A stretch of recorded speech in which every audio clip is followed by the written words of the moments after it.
Sus, bakit pa tayo magbulahan?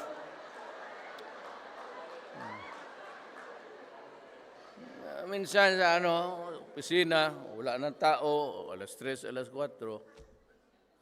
Uwi na tayo. Bakit ang bata ba marunong magdudo? Ang problema, kung nanganak yan, huwag ka may pag-contest, maubos eh.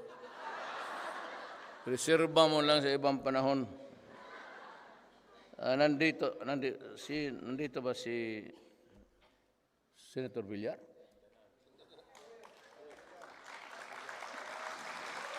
Sir, sorry talaga, sir.